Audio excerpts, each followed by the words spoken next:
16장 13절에서 14절이 되겠습니다. 깨어 믿음에 굳게 서서 남자답게 강건하여라. 너희 모든 일을 사랑으로 행하라. 아멘. 사도 바울의 마지막 권면, 이런 제목으로 같이 말씀을 나누겠습니다.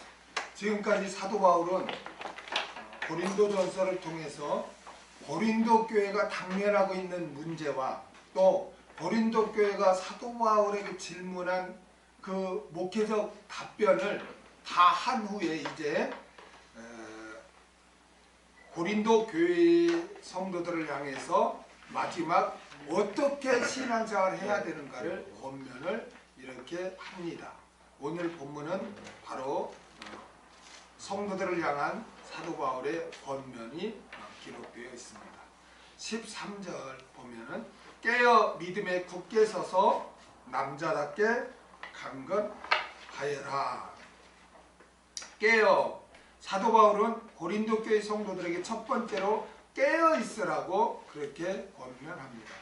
여기 깨어를 헬라어로 그레고레이테라고 하는데, 이 단어는 정신을 차리고 있다, 주의하다, 경계하다는 뜻의 그레고레오의 능동태 현재 명령형입니다. 그러니까 현재 계속 깨어 있으라는 그런 명령인 것입니다. 영적으로 깨어 있으라는 말은 영적으로 항상 긴장하고 있으라는 것입니다.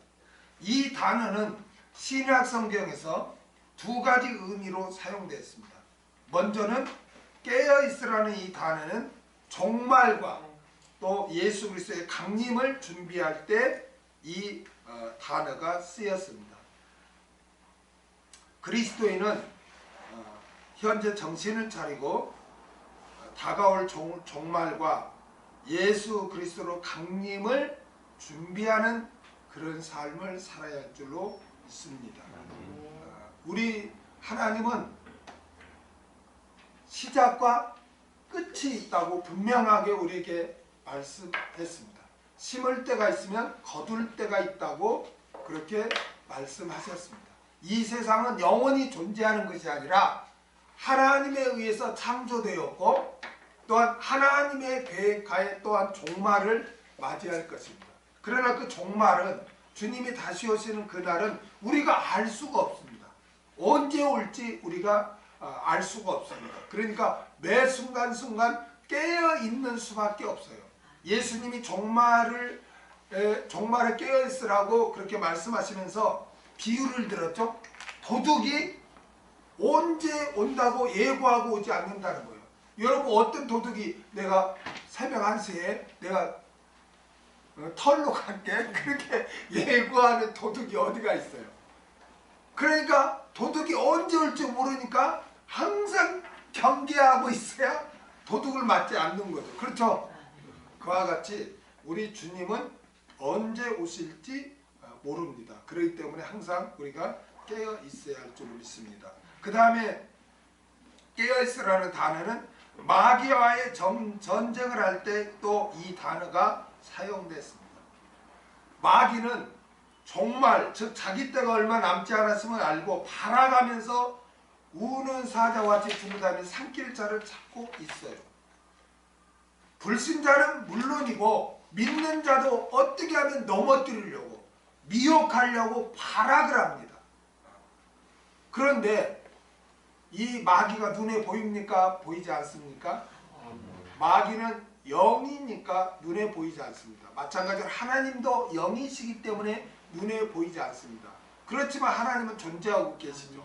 그와 같이 마귀도 존재하고 있다는 거예요. 그런데 우리가 많은 사람들이 눈에 보이지 않으니까 그냥 마귀의 존재를 인식하지 않고 산다는 거예요. 마귀는 어찌하든지 우리 마음의 생각을 집어넣어서 신앙을 나태하게 하고 하나님을 섬기지 못하게 하고 기도도 게을르게 하고 막 그리고 배후에서 역사하고 내 안에서 막 생각으로 막 역사하는데 그냥 그걸 인식하지 않으니까 방치하는 거예요. 그냥 마귀가 이렇게 역사해도 그런갑다. 왜 이렇게 힘들지? 막 이렇게 하고 마귀를 인식하고 대적하려는 생각을 않는다는 거예요. 왜 그럴까요? 마귀가 눈에 안 보이니까 그런 거예요. 만약 세상 사람들이 말한 것처럼 뭐 하얀 옷을 입고 나타나면 아마 경계를 할걸요. 어? 마귀가 그런 모양으로 아니면 도깨비 모양으로 막 나타나면 경계할걸요.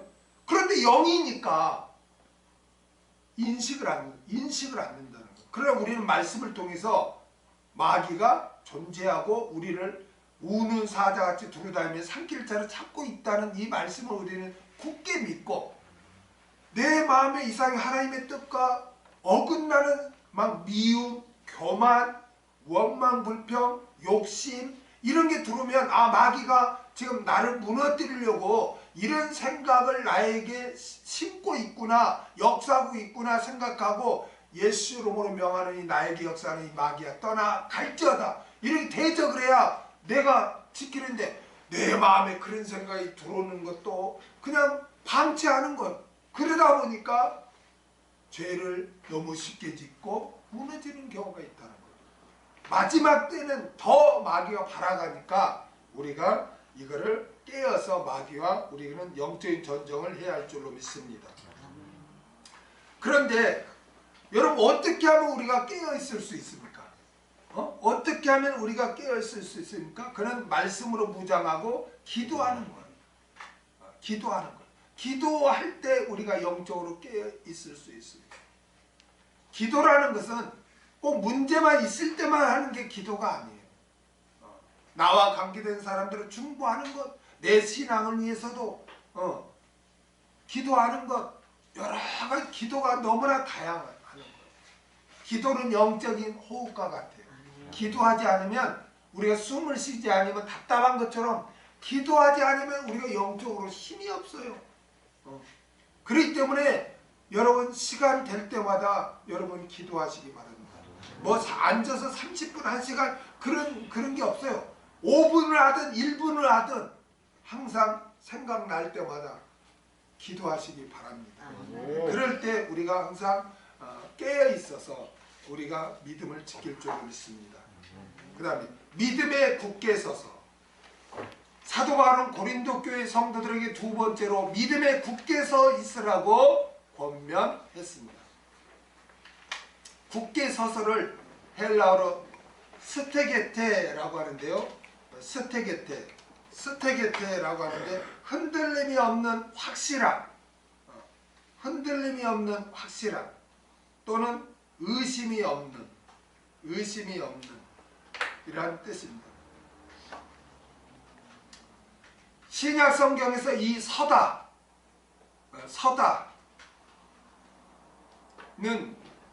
이 단어가 비유적으로 사용될 때는 딱 두 군데 적용됐습니다. 먼저는 예수 그리스도 안에 서 있는 것을 말할 때 이 단어를 사용했습니다. 예수 그리스도 안에 서 있는 것을 말할 때 이 단어가 사용됐습니다. 빌립보서 4장 1절. 그러므로 나의 사랑하고 사모하는 형제들, 나의 기쁨의 면류관인 사랑하는 자들아, 이와 같이 주 안에 서라. 주 안에 서라. 우리는 항상 주 안에 서 있어야 할 줄로 믿습니다. 그러면 여러분, 주 안에 있는다는 게 뭐가 주 안에 있는 겁니까? 뭐가 주 안에 있는 거죠? 요한일서 3장 23절에서 24절에 보면 주 안에 어떻게 하는 게 주 안에 있는 건지를 우리에게 가르쳐주고 있습니다. 그의 계명은 이것이니 곧 그 아들 예수 그리스도의 이름을 믿고 그가 우리에게 주신 계명대로 서로 사랑할 것이니라. 그의 계명을 지키는 자는 주 안에 거하고 주는 저 안에 거하시나니 우리에게 주신 성령으로 말미암아 그가 우리 안에 거하시는 줄을 우리가 아느니라. 아멘. 그러니까 주 안에 있는다는 것은 그 아들 예수 그리스도의 이름을 믿고 예수님이 나의 구세주가 되심을 굳게 믿고 그의 계명을 지키는 삶이 바로 주 안에 있는 삶이라는 거예요. 아멘. 여러분, 예수님은 우리의 구세주가 되신 줄 믿습니다. 우리를 구원해 주실 분은 오직 예수님밖에 없습니다. 그래서 그 누구가 뭐 어떤 말을 해도 오직 예수 외에는 구원이 없다는 것을 여러분 가장 기본적인 말씀이지만 굳게 믿고 그 다음에 그의 계명을 지키는 삶을 사시기 바랍니다. 그게 주 안에 있는 거예요. 그게 주 안에 서 있는 거예요. 아멘. 그 다음에 또 이 서다 스테게테가 또 어디에 쓰였냐면 복음, 즉 하나님의 말씀에 서 있는 것을 말할 때 또 이 단어가 사용됐습니다. 어디에 서 있을 때?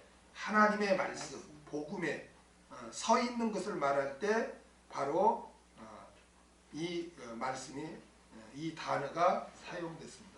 골로새서 4장 12절 그리스도 예수의 종인 너희에게서 온 에바브라가 너희에게 문안하니 저가 항상 너희를 위하여 애써 기도하여 너희로 하나님의 모든 뜻 가운데서 완전하고 확신 있게 서기를 구하나니. 아멘. 어디 안에 서기를? 하나님의 모든 뜻 가운데서, 즉 하나님의 말씀에서 서 있기를 구한다는 것입니다. 그렇기 때문에 여러분 예수님도 비유를 드셨죠. 신앙의 집이 있는데 하나는 모래 위에 지은 집이 있고 반석 위에 지은 집이 있다. 그런데 그 반석 위에 지은 집은 어떤 자가 반석 위에 지은 집을 짓는 자라는 거예요?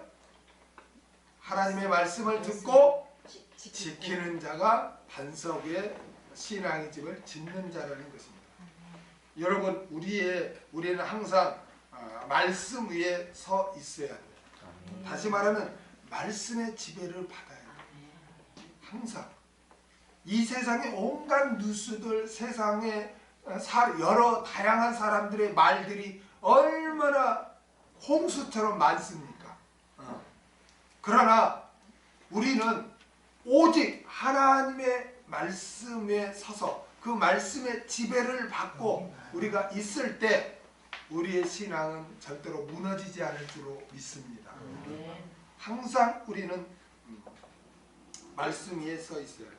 그 다음에 세 번째로 이 서다는 이 스테게테가 사용되는 어디에 사용됐는가? 그건 바로 오늘 본문의 믿음에 서 있는 것을 말씀할 때 이 단어가 쓰였습니다. 여러분 우리는 항상 믿음에 서 있어야 됩니다. 아멘. 예수님이 나의 구세주가 됐음을 굳게 믿고 또한 하나님의 말씀을 의심 없이 그대로 믿어야 돼요. 하나님의 말씀은 진리입니다. 1.1도 변함없이 다 성취가 됩니다.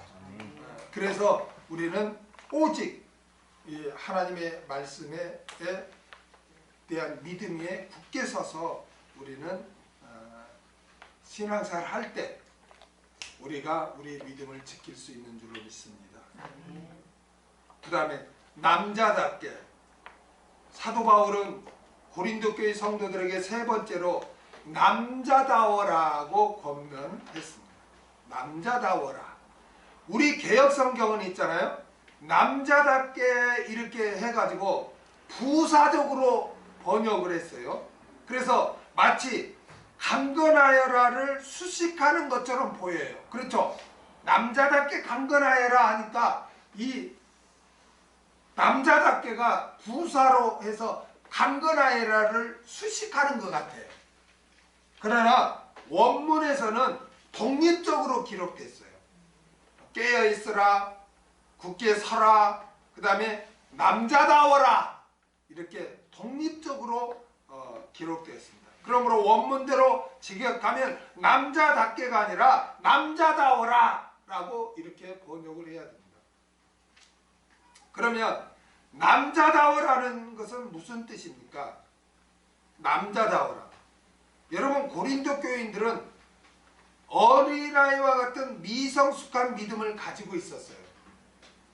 어린아이와 같은 미성숙한 믿음을 가지고 있었던 게 바로 고린도 성도들이었어요. 고린도전서 3장 1절에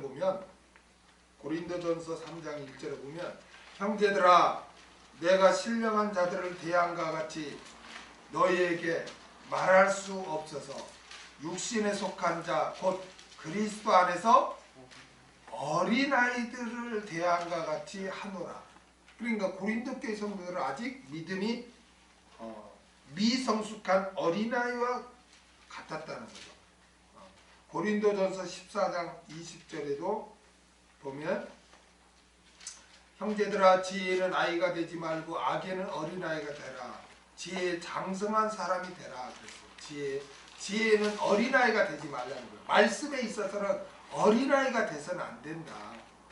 라고 그렇게 권면하는 것으로 볼 때 고린도 교인들은 어린아이 같은 미성숙한 믿음을 가지고 있었어요. 이런 고린도 교회 성도들에게 남자다워라 라고 권면한 것은 장성한 사람이 되라는 것이에요. 장성한 사람이 되라. 다시 말해 신앙의 인격이 성숙된 사람이 되라는 거예요. 믿음이 장성한 사람이 되라는 거예요. 여러분 예수님을 영접하여 하나님의 자녀가 되었으면 이제 신령한 젖인 하나님의 말씀을 먹고 장성한 자가 되어야 돼요. 날로 믿음이 성장해야 돼요. 예수님을 닮아야 되는 거예요. 성화해야 되는 거예요. 그게 정상적이에요. 그렇죠? 그런데 태어났는데 1년이 가고 2년이 가고 3년이 가도 자녀가 성장하지 않으면 그건 잘못된 거예요. 그렇죠? 마찬가지로 우리가 하나님의 은혜로 예수님을 믿어 구원을 얻었으면 이제는 나 구원받았다 하고 되는 대로 교회만 왔다 갔다 그렇게 해서는 안 되고 이제는 하나님의 말씀을 사모하고 듣고 배우고 그 말씀에 순종하는 삶을 살아서 내 신앙의 인격이 예수님 닮고 즉 성화하고 그래서 믿음이 장성해야 된다. 장성해. 예수님이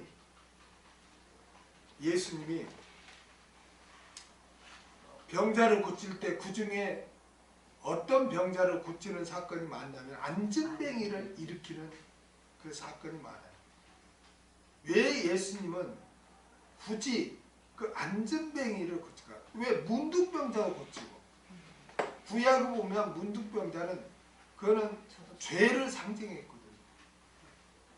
그래서 문둥병자를 치러 너희는 죄 가운데 살아서는 안 된다는 것을 하나님이 예수님이 교훈적으로 가르쳐 주는 거예요.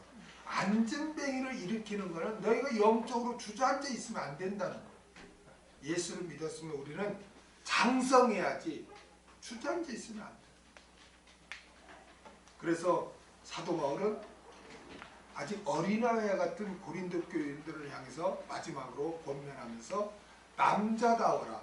즉 이제 말씀을 잘 먹어서 장성하여라 라고 권면을 했습니다. 그 다음에 강건하여라. 사도 바울은 고린도 교회 성도들에게 네 번째로 강건하여라고 권면했습니다. 강건하여라를 크라타이우스데라고. 크라타이우스데. 이 단어는 크라타이오의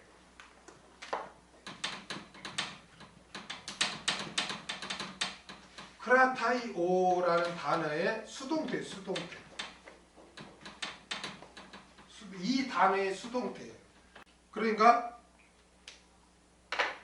현재 수동태 명령형이니까 항상 강하게 되어져라. 항상 강하게 되어져라. 이게 현재 수동태 명령력이니까 뭐예요? 현재니까 항상 어떻게 강건해져라 하지. 그렇죠? 수동태니까 명령력. 강하게 되어져라. 항상 강하게 되어져라. 그러니까 강하게 되어지는 것은 내가 능동적으로 해서 강하게 되어지는 것이 아니라 누구에 의해서 수동대로 내가 강하게 되어지는 것입니다. 강하게 되어지는 것. 누군가에 의해서 내가 강하게 되어지는 거예요.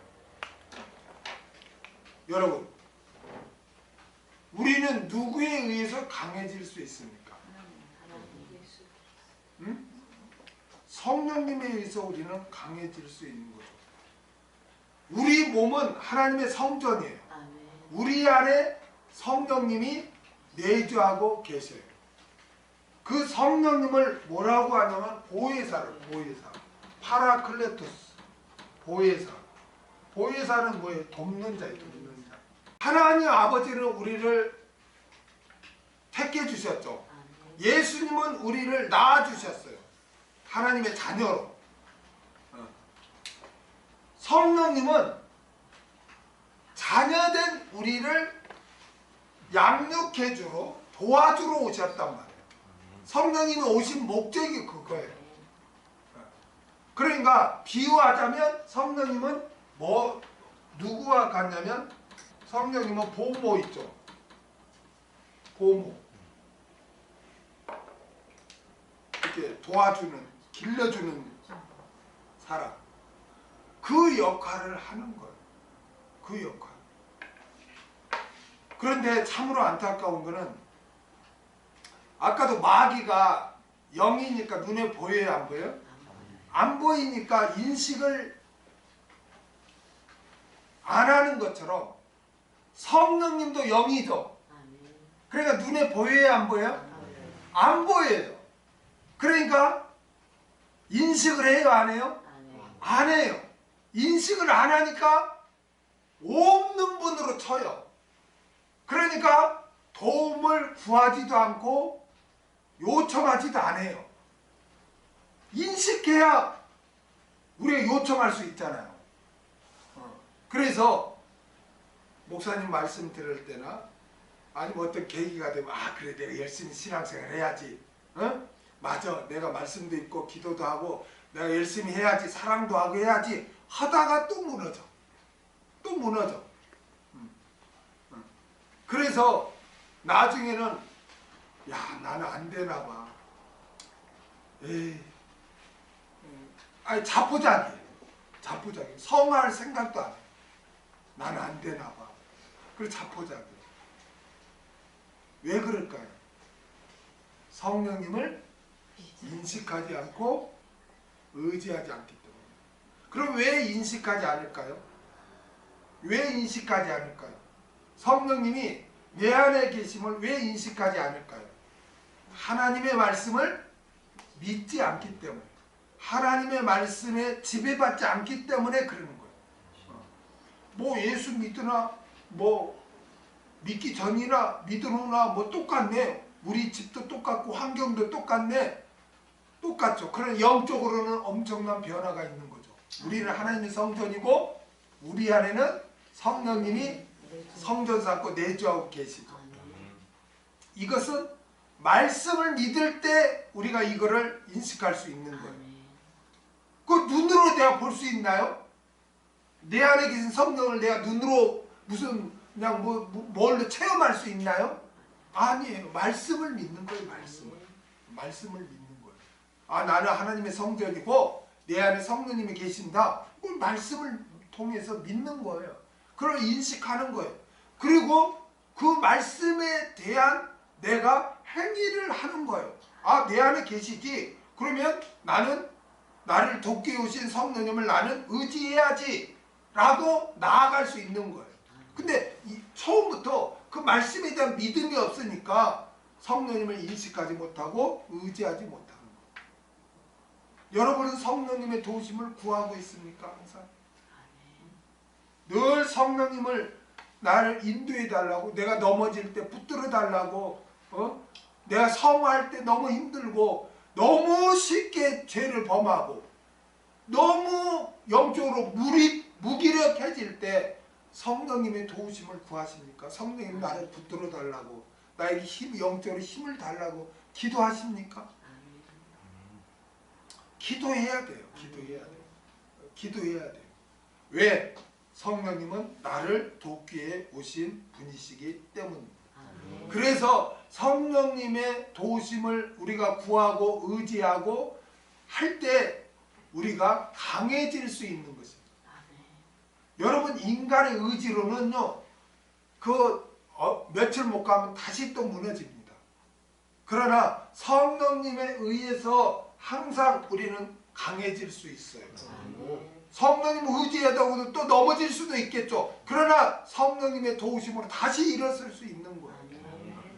그래서 우리가 강해질 수 있는 비결이 뭐냐?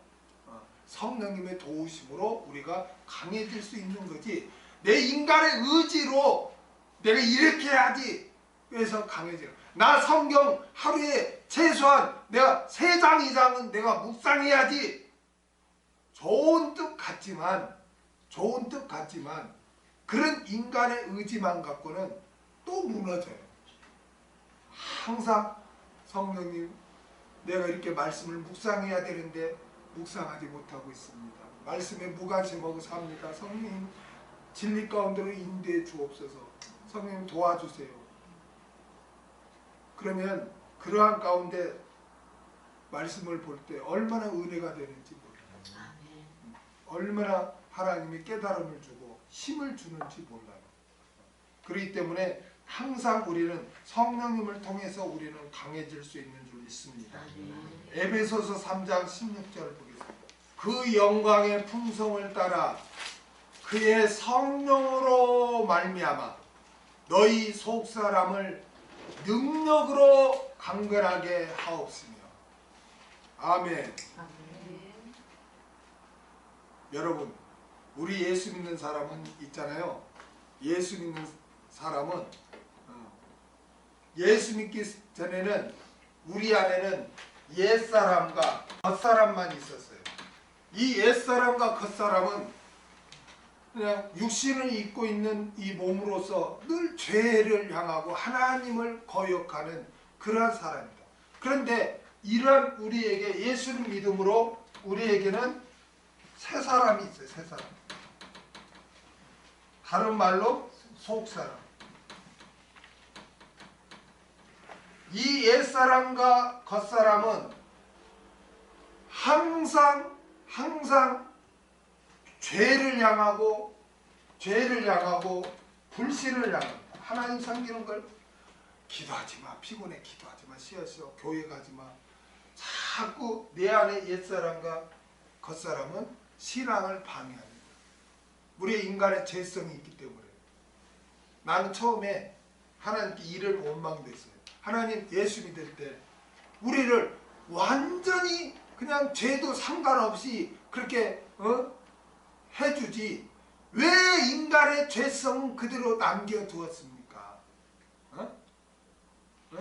그 예수 믿을 때 완전히 인간의 죄성을 다 제거하지 왜 죄사함만 해줬냐 이거예요. 그래서 왜 예수 믿고 이렇게 괴롭게 또 넘어지게 하고 죄짓게 하고 이렇게 옛사람과 새사람이 내 안에 있어가지고 이렇게 막 불순종하게 하고 하냐는 거예요. 이걸 없애지. 왜 그러는가? 하나님은 우리를 로봇으로 만들지 않으시고, 아멘? 자유의지를 허락했기 때문에, 그리고 행한 대로 갚아주기 위해서 그러는 거예요. 그래서 이 옛사람과 겉사람은 죄를 향하고 불신을 향해요. 그러나 이 새사람과 속사람은 항상 성령님이 인도해요. 이 옛사람과 새사람은 항상 죄가 인도하지만 새사람과 속사람은 항상 성령님이 인도해요. 그래서 성령님의 인도하심을 받으면 내 안에 있는 속사람, 새사람이 강건해지는 거예요. 그래서 믿음으로 이렇게 살게 되는 거예요. 여러분, 우리 안에는 옛사람과 새사람이 공존해. 옛사람과 새사람. 그래서 사도 바울이 오라 나는 공고한 사람이로다. 내가 한 이치를 깨달았다. 예수 믿고 나니까 이제 옛날에는 옛사람 겉사람만 있었는데 예수 믿고 나니까 여기에 새사람 속사람이 있다는 거예요. 그래서 둘이 막 싸운다는 거예요. 둘이 서로 막 싸운다는 거예요. 그래서 내 안에 옛사람과 겉사람이 강해지면 내가 불신앙으로 살게 되고 죄 가운데 살게 되고 마귀의 종로로 가게 되고 불순종하게 되고 내 안에 있는 속사람과 새사람이 힘을 얻으면 내가 하나님을 위해서 헌신하게 되고 순종하게 되고 믿음으로 살게 되고 성화하게 되고 이 이치를 깨달았다는 거예요. 그래서 늘 바울이 내 안에 전쟁이 매일 일어나니까 오라나는 공고한 사람이로다 하고 로마서 7장에 그렇게 막 공고한 사람이라고 외치면서 8장에 와서 뭐라고 하냐면 내가 성령의 법, 성령으로 말미암아 내가 그리스도 안에서 내가 자유함을 얻었다. 내가 성령의 인도하심을 내가 받음으로 인해서 내가 이 영적인 전쟁에서 내가 승리해서 내가 이제 내 속사람이 강해져서 내가 온전히 하나님께 헌신할 수 있게 되었다고 그렇게 고백을 합니다. 여러분 항상 여러분 안에 옛사람은 여러분을 신앙생활을 못하게 방해합니다. 세속화되도록 여러분을 속삭입니다. 그러나 속사람 새사람은 아니야 그렇게 살면 안 돼. 하나님께 순종해야 돼. 하나님께 헌신해야 돼. 이렇게 역사합니다. 그런데 이렇게 전쟁이 있을 때 우리의 속사람이 강건해질 수 있는 비결이 있는데 그것은 바로 내가 성령님의 인도하심을 구하는 거예요. 그러면 그냥 성령님이 도와주시지. 아니, 우리 인간은 로봇으로 만들지 않았어요. 그래서 하나님은 이제 행위 언약으로 대해주는 거예요. 구하라. 주실 것이요. 구하는 건 누가 구해야 돼요? 내가. 인간이 먼저 구하면 하나님이 주시는 거예요. 이게 행위 언약이에요. 우리는 예수 믿고 영이 살아났기 때문에 하나님의 행함을 요구하는 거예요. 그래서 성령님이 오셨지만 일방적으로 우리를 도와주거나 인도해 주지 않습니다. 우리가 성령님의 도움을 구하고 인도함을 구하고 성령님을 의지할 때 성령님께서 우리를 도와주셔서 우리의 속사람이 우리의 새사람이 강해지게 이렇게 해 주신다는 것입니다. 아멘. 그래서 우리는 성령님으로 말미암아 우리가 강건해질 수 있다는 것. 그러므로 우리는 언제나 성령님의 도우심을 구해야 할 줄로 믿습니다. 성령님께서 일방적으로 도와주시는 분이 아닙니다. 우리 인간에게는 자유의지가 있기 때문입니다. 그래서 성도들이 자신의 부족함과 연약함을 깨닫고 성령님께 도움을 구할 때 성령님께서 도와주시는 줄로 믿습니다. 이것이 행위 언약입니다. 그런데 참으로 안타까운 것은 예수님을 영접한 대다수 사람들이 자신의 몸이 하나님의 성전인 것도 모르고 자신 안에 내주하고 계신 성령님을 인식하지 못하고 있다는 거예요. 그러다 보니까 당연히 성령님의 도우심을 구하지 않고 있습니다. 성령님은 영이시기 때문에 눈에 보이지 않습니다. 그러나 우리는 성령님이 내 몸을 성전 삼고 내 안에 거주하신다는 것을 말씀을 통해 우리는 믿어야 할 줄로 믿습니다. 그리고 성령님을 의지하고 성령님의 도우심을 구해야 하겠습니다. 그럴 때 성령님께서 도와주심으로 우리는 강해지는 줄로 믿습니다. 14절 너희 모든 일을 사랑으로 행하라. 사도 바울은 고린도 교회 성도들에게 5번째로 모든 일을 사랑으로 행하라고 권면했습니다. 오늘 본문의 사랑으로 그래서 엔 아가페입니다. 엔 아가페. 사랑 안에서 애는 뭐뭐 안에서 사랑 안에서 사도 바울은 고린도 교인들에게 모든 일을 사랑 안에서 행하라고 권면하고 있습니다. 그런데 오늘 본문의 사랑을 헬라어로 아가페. 아가페는 어떤 사랑을 말합니까? 아가페는 신적인 사랑, 즉 하나님의 사랑이에요. 아가페는. 그 다음에 무조건적인 사랑이에요. 그 다음에 희생적인 사랑. 이 아가페 사랑은 신적인 사랑으로 여러분 불신자는 할 수가 없어요. 신적인 사랑으로서 예수님을 믿고 따르는 그리스도인들만 할 수 있는 사랑이에요. 아멘.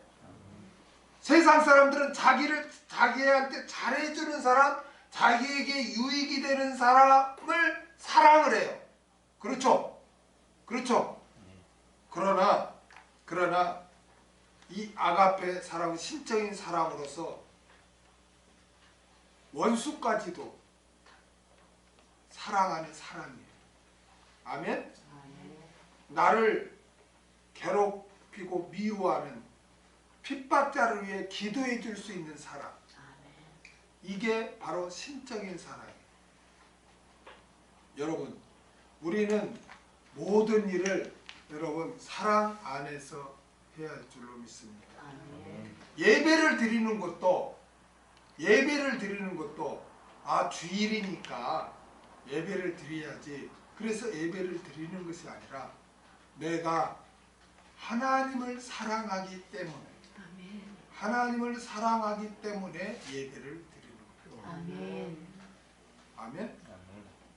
항상 사랑 안에서 해야 돼요. 사랑 안에서. 그런데 목사님, 저는 그렇게 뜨겁게 사랑도 안 되고 그래요. 나는 사랑을 할 수 없나 봐요. 자격이 안 되나 봐요. 능력이 안 되나요? 아니에요. 우리 그리스도인에게는 다 사랑할 수 있는 능력이 있습니다. 왜냐하면 저와 여러분은 하나님의 사랑을 받은 사람들이기 때문에 그렇습니다. 아멘. 요한복음 3장 16절에 뭐라고 말씀했어요? 하나님이 세상을 이처럼 사랑하사. 여기서 세상은 인류죠. 우리의 하나님을 아무개를 이처럼 사랑하사. 저와 여러분은 이미 그 하나님의 사랑을 우리는 받은 사람, 받았기 때문에 구원을 얻은 거예요. 그렇기 때문에 우리에게는 그 하나님의 사랑이 주어졌기 때문에 우리는 나와 관계된 사람들을 사랑할 수가 있는 거예요. 누구까지?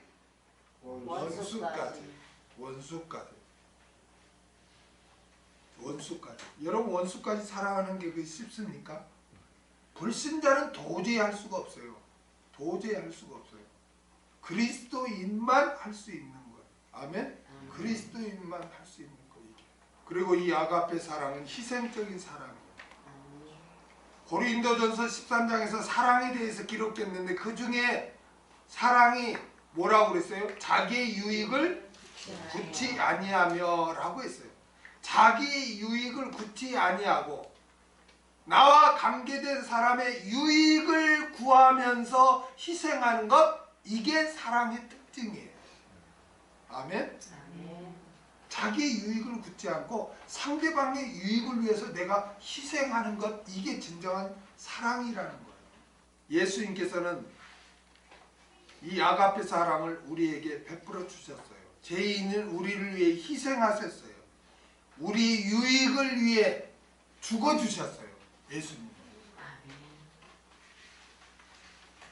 그렇다면 어떻게 해야겠습니까? 예수님을 본받아 나 자신을 희생하여 나와 관계된 사람이 유익되게 해야 하겠습니다. 이게 아가페 사랑입니다. 그리고 또한 이 아가페 사랑은 무조건적인 사랑이에요. 무조건적인 사랑. 조건이 없어요. 나에게 이렇게 하니까 내가 사랑한다거나 아니면 내가 이렇게 해줬으니까 나한테 이렇게 어떤 뭐가 있어야 돼? 너 나를 알아줘야 돼? 나에게 뭘 갚아야 돼? 이런 게 없어. 조건이 없어. 조건이 없어. 뭘 바라고 사랑하는 게 아니에요. 내가 이렇게 베풀었는데 상대방이 아무것도 나에게 안 해줘도 나는 거기에 기분 나빠하지 않아요. 조건이 없어. 그냥 내가 하나님의 사랑을 받았기 때문에 내가 그냥 사랑해 주는 거예요. 대가 없이 사랑해 주는 거예요. 이게 아가페 사랑. 우리가 이 말씀을 잘 마음에 정리해서 정말 올바른 사랑의 삶을 우리는 살아야 줄 믿습니다. 여러분 다윗이 있잖아요. 다윗이 그 압살롬의 아들이잖아요. 아들의 반역으로 인해서 왕의 자리에서 쫓겨나요. 그래서 정말 피난길을 이렇게 가요. 그러니까 신하 몇을 데리고 이렇게 가니까 얼마나 초라하겠어요. 다윗이. 그래서 양식도 우복도 없는 비참한 신세에 피난하고 있었어요. 그런데 다윗과 그 일행을 사랑으로 도와주는 사람이 있었어요. 그 사람이 누구냐면 바실레라는 사람. 바실레라는 사람이 이렇게 도와줘요. 다윗을. 사무엘하 17장 27절에서 29절. 다윗이 마하나임에 이르렀을 때 암몬 족속에게 속한 라빠 사람 나하스의 아들 소비와 로데발 사람 암미엘의 아들 마길과 글로김 길앗 사람 바르실레가 침상과 대야와 질그릇과 밀과 보리와 밀가루와 볶은 곡식과 콩과 팥과 볶은 녹두와 꿀과 버터와 양과 치즈를 가져다가 다윗과 그 함께한 백성을 먹게 하였으니 이는 저희 생각에 백성이 들에서 시장하고 고나고 목마르겠다 함이더라. 여기 바실레 여기는 또 바르실레라고 했는데 같은 사람이에요. 이 바실레라는 사람이 이렇게 도와줘요. 제일 어려울 때, 굶주렸을 때. 그래서 나중에 압살롬이 죽임을 당해요. 그리고 이제 다윗이 다시 왕으로 복귀할 때 다윗은 바실레에게 예루살렘 왕국으로 돌아가자 같이. 그래서 내가 너한테 너무 도움을 받아서 내가 널 좀 평생 내가 정말 이렇게 도와줄게. 이렇게 합니다. 사무엘하 19장 33절에서 37절에 보면 왕이 바르실레에게 이르되 너는 나와 함께 건너가자. 예루살렘에서 내가 너를 공개하리라. 내가 너를 다 먹을 거 다 입히는 거 다 해서 너 공개하겠다. 그렇게 합니다. 왕이 바르실레에게 이르되 너는 나와 함께 건너가 예루살렘에 내가 너를 공개하리라. 바르실레가 왕께 고하되 내 생명의 날이 얼마나 있었간데 어찌 왕과 함께 예루살렘으로 올라가리이까. 내 나이 이제 80세라. 어떻게 좋고 흉한 것을 분간할 수 있사오며 음식의 맛을 알 수 있사오리까. 어떻게 다시 노래하는 남자나 여인의 소리를 알아들을 수 있사오리까. 어찌하여 종이 내 주 왕께 오히려 누를 끼치려이까. 종은 왕을 모시고 요단으로 건너려는 것 뿐이오늘 왕께서 어찌하여 이 같은 상으로 내게 갚으려 하시나이까. 청컨대 종을 돌려보내옵소서. 내가 내 본성 부모의 묘 곁에서 죽으라 하나이다. 그러나 왕의 종 기맘이 여기 있사오니 청컨대 저로 내 주 왕과 함께 건너가게 하옵시고 왕의 처분대로 저에게 베푸소서. 왕이 대답하되 기맘이 나와 함께 건너가리니 내가 너의 좋아하는 대로 저에게 베풀겠고 또 내가 내게 구하는 것은 다 너를 위하여 시행하리라 하니라. 백성이 다 요단을 건너매 왕도 건너가서 바르실레의 입을 맞추고 위하여 복을 비니 저가 자기 곳으로 돌아가니라. 다윗은 바실레에게 예루살렘 왕국으로 가서 같이 살 것을 요청했을 때 바실레는 겸손하게 거절했습니다. 바실레는 대가를 바라고 내가 한 게 아니다는 거예요. 대가를 바라고 한 게 아니고 무조건적인 사랑으로 내가 한 거라는 거. 어? 여러분, 그리스도인들은 모든 일을 이 신적인 사랑, 희생적인 사랑, 무조건적인 사랑인 아가페 사랑 안에서 해야 할 줄로 믿습니다. 왜냐하면 사랑 안에서 하지 않는 모든 것은 아무 내게 유익이 없기 때문에 의무로 하려고 하지 말고 사랑으로 하세요. 사랑. 기도하세요. 기도하세요. 하나님, 나에게 사랑이 충만하게 해주옵소서. 그래서 사랑으로 이렇게 대하게 해주옵소서. 그렇게 기도하세요. 그래서 이 아가페 사랑 안에서 대할 때 성령께서 도와줘요. 그래서 정말 내 마음에서 진짜 사랑이 우러나서 사랑으로. 여러분, 지금 뭐 수도꼭지가 있어 다 나오지만 옛날에 시골에 수도 펌프가 있죠. 막 이거 할 때 그냥 하는 게 아니라 물 한 바가지를 붓고 이렇게 하면 그게 물이 끌어올라오죠. 마찬가지. 늘 내가 먼저 하나님의 사랑으로서 내가 사랑의 펌프질을 할 때 사랑으로 대할 수 있어요.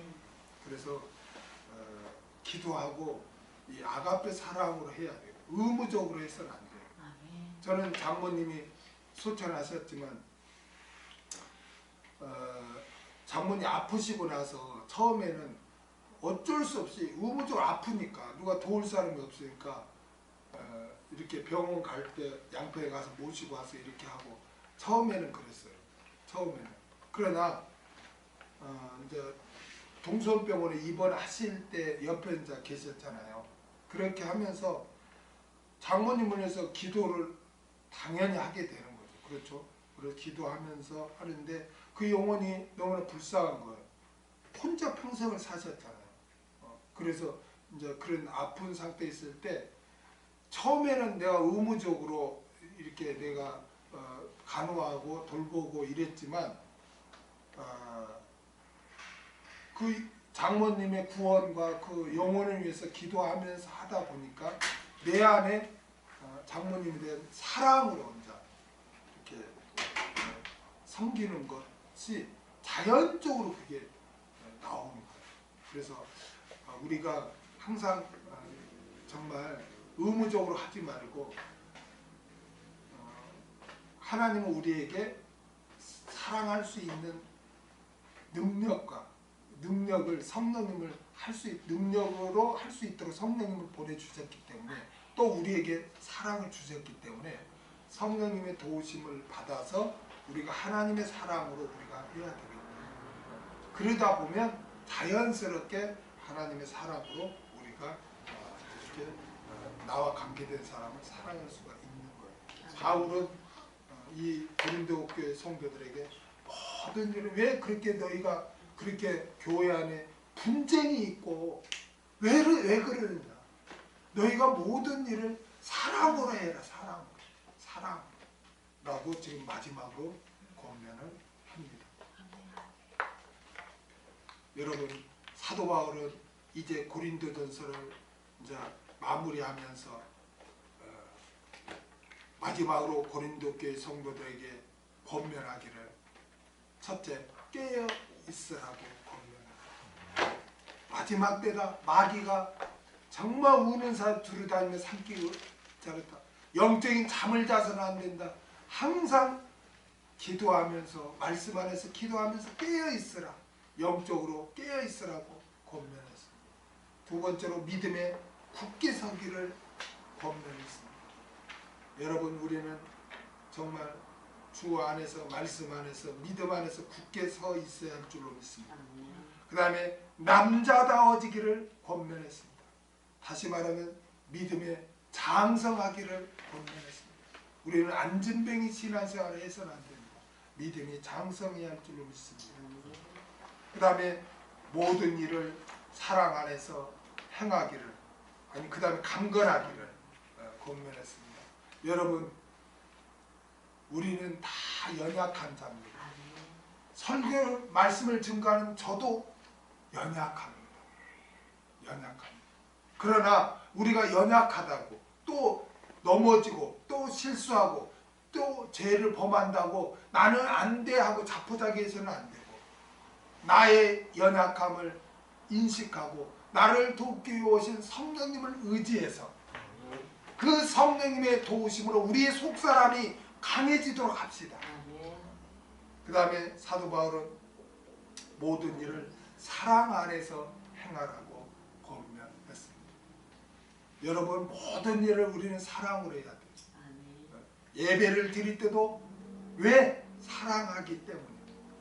왜 나와 관계된 사람들 일이 사랑하기 때문에.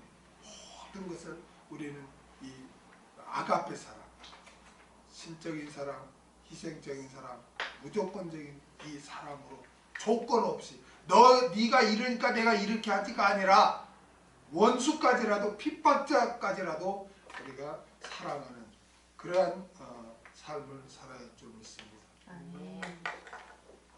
우리 모두 영적으로 항상 깨어있고 믿음에 굳게 서 있고 믿음에 장성하고 또 성령님의 도우심을 받아 강건해지고 사랑 안에서